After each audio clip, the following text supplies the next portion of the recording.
You didn't do the math correctly. It was a wildly improbable event. And then the Bayesian analysis. Which Bayesian analysis are you talking about? There's two things going on. What the probability was involved in just the string of events, right? You guys got that horribly wrong. You were bandying just about the raffle nonsense. Part, you mean? Well, the raffle part combined with all the probabilities of the other things coming together at the same time. So there's I don't remember any analysis of the other things. Just the the raffle part. Yeah. No, that's my point. Is that like you hastily did some Googling, aided by a couple other people, came up with some numbers that just seemed to undermine the situation. For the record, I did zero Googling. Other people did Googling. That's only making my point. So, like, I guess what I'm trying to say is, like, fair. Now that people have done the math and gone through some of this, and it's like wildly improbable, right? And then we went ahead and did the Bayesian analysis to figure out, okay, given the improbability, can we even get to this like God done it inference? And that part's interesting to talk about. But like, if you have been confronted with the fact that you're like way wrong and are just like laughing at him to kind of like confirm these biases you guys have that all like theists are usually retarded, or they make bad inferences, or whatever. Well, that's not describing me, though. Oh, well, it seems like, I mean, based on what I see most of the time, at least I can make a reasonable inductive inference there that it is, but maybe you can tell me otherwise. I just did. Albino, there was some dispute like about what was the time period again, Albino, when this happened? August 2022. August, all like, because it took place over like several weeks because they only released every so often. I think it was from like August to October. And to be clear, the resale markets are really where the story is told. And the resale markets didn't get flooded until they signed a deal to be able to offload the stock, right? Because it went into a stalemate and they couldn't sell anything at all because they were worried that selling it and making any money because of all the controversy would be looked at unfavorably in the public eye. So much later they dumped the product, and that in that sense it would make sense. But also you guys weren't even familiar with like sneaker culture and how raffles work in sneaker culture. You were like scandalized and thought it was like some marketing ploy that you win a raffle to pay for these like coveted sneakers. That's just sneaker culture because of how coveted and the high resale value these things are. It's like you get to pay to instantly make money. Like that's why it's rational. But you guys are over here laughing like, they made you think it was special. It was like just a boneheaded fail on your guys' part. You guys look stupid. The point of that was that they're saying it's not like a lottery where there's set odds and it's run by a trustworthy source. This is a black box of a corporation that can literally change the odds whenever they want, and they don't have to tell anyone. Okay, so but here's a marketing ploy. But here's why that's false. So in the same way that when people invest in companies, they do all this third-party analysis on these companies, and even when they don't have certain things that are totally that are maybe unknown, even though they might be a publicly traded company, there's tons of third-party research that goes into industry writ large in terms of investing. And you can think of sneaker culture and resale culture as a form of this. So we've got unbelievable amounts of data from people who track this kind of stuff. So no, we there know, is no publicly available data. You can Google it again. But there is no publicly available data. But I'm giving you an example of data that do exist. There's plenty of data that do exist, and that's these people who's like their livelihood depends on knowing the odds, and they have tons. And you call it like some kind of like not as rigorous as you would like, but we have lots of data to know odds based on people who are making a living doing this kind of especially the bot people, because they have like swarms of attempts and they're able to pool data, and this data is valuable. So we do have ways to find out how many actual shoes went out, how many entries there were, and ways to compile this data. And this is not just unique to the Yeezys. This is the way across every major drop that happens in sneaker culture, we have data like this. So it's not, first of all, what matters here is that it wasn't some kind of 70% probability that you guys were laughing at, and it wasn't some stupid marketing ploy. You guys are just ignorant of sneaker culture and how resale culture works. No, I understand. I knew from the very beginning that he was paying for that he was paying for the sneakers and the lottery was like a chance to buy it. I knew that.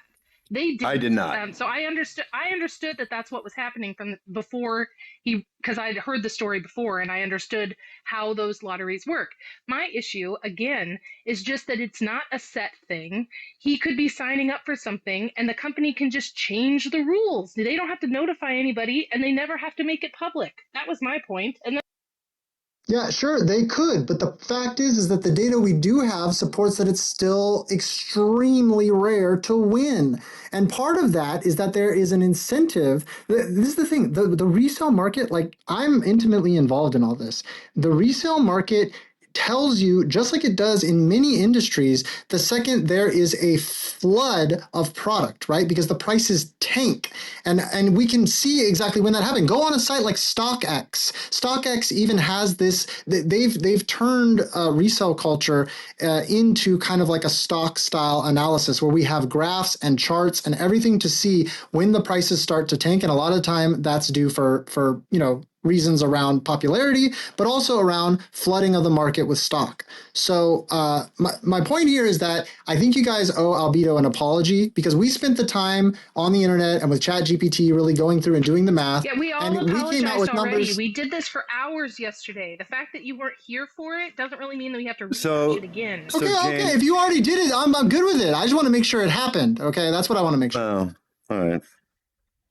I did thought it was interesting for one thing that, and I think JJ heard it already, but some of the I won't say that these are perfect numbers, but some of the numbers came up at 10 to the 25th power.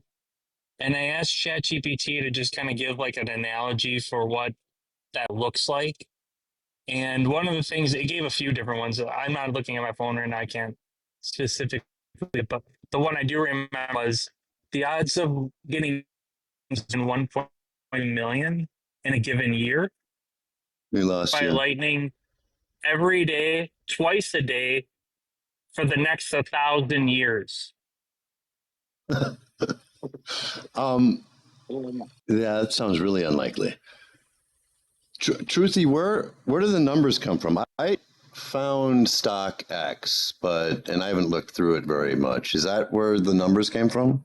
No, there's other Can you direct me? people. Yeah. Let me go back through. I spent a good amount of time with ChatGPT on this, so I'll go back through and find out the sources. But the general point is that there are, whether it's these bot creators that are doing that have basically ruined the resale market because they're able to do like thousands and thousands of entries and to be able to monitor all this stuff and to have data that like makes it much harder for people to compete who are just, that's the other thing that makes it even more improbable. Sitting there doing manual entry is like one of the most difficult ways to get to win because of how prevalent the botnets are in, have been probably for the last like 10 years. But yeah, I'll take a look and I'll mention it. And the number of entrants was unlimited. I believe so. Okay, so it looks like YoFi Analytics. It looks like YoFi Analytics does some from the confirmed draws in 2022, saying 52 million entries, 67,000 winners. It is true that obviously Adidas doesn't publish any official data. 67,000 winners. Was that for a particular style or for a month? This was across or a year. I believe this is across all confirmed draws it monitored in 2022. Now that's for all of them, but the thing is Yeezy's like the Yeezy partnership for Adidas was unbelievably beneficial for Adidas because they were in the tank. Nobody gave a fuck. It was all about Nike. Ye comes in and basically through his shoe creates hype for the entire brand. So those drawings, even though they drew many things on Confirmed, the app, those drawings were much more difficult. I guess they were getting anywhere around 60 to 140 million entries. Here, let me look back at some more of this. Anyway, the point is that there are third parties that do analytics on this stuff, even though Adidas doesn't publish this stuff directly. Mm-hmm. And the odds are very low. The only time the odds dropped or got a lot better was when after the stalemate, when they signed some deal where they were going to give some of the money to charity because they had all this stock, and then they started just flooding the market. Right. And that was how it was deemed. Yeah, that was how it was deemed morally acceptable to sell the rest of the stock of the Hitler shoe designer. That's right. Can I get a link to whatever? Yeah. I'll put it in the chat. Hold on. I did a little reading. I read a couple news articles that talked about the increased stock and dumping it and increasing the win chance, the donating to charity, etc. And I'll just tell you too, also, as I recall, he was unclear as to when he won them. I think he did say maybe 22, but it sounded like he was unsure about it. And given the proximity to the point where they increased the stock, increased the win chance, I thought it was more likely that that's when he won all of these. I mean, that's fair enough. And I think the most interesting thing to talk about in this entire discussion is the Bayesian analysis. When you plug in all this improbability into the equation and then ask, how likely is this that this was a sign from God? Given all these things that were going on, like how expected is it? And it all comes down to this: would God do it? Prior probability that you have to plug in. And if it's even a hair above 0.05, then it becomes extremely likely that it's a sign from God. And if it's at 50-50, then it doesn't. So that's an interesting conversation. Yeah, kind of. And that stuff you're talking about, maybe 3 or 4 factors. Kanye talking about Jesus, maybe. It's everything. It's the number 7. It's winning this many in a row. Oh, you're including the number 7. That's funny because Albedo never brought that up. I did. Oh, he did. And I felt he did. Not. I wasn't trying to bring up when I spoke to him. Well, it in sounded the video like he does. It sounded like no. Well, he brings up that it was 7. I called out that that's a significant number to Christianity and Judaism. Yeah, but I knew that. And then it sounded like you weren't taking that into account, though. Maybe I'm wrong about that, though. No, I did call attention to it. I wasn't being asked. Look, that makes it look like that makes it sound like I was being asked to give the analysis of an argument. I was being asked about a story. I'm just saying I called out the significance. He says 7 is biblical in the video. I'm almost positive he says that. I can look. I think he only says it in response to me mentioning it. I have said it in the past. Oh, okay. Because before that, I was. Yeah, that's fine. I take your word for it. I often just take your word for it. I've had a long time to think about it. I'm going on my old man recollection, Albedo. I know. The odds of getting in 1 million in a given year we lost by lightning every day, twice a day, for the next 1,000 years.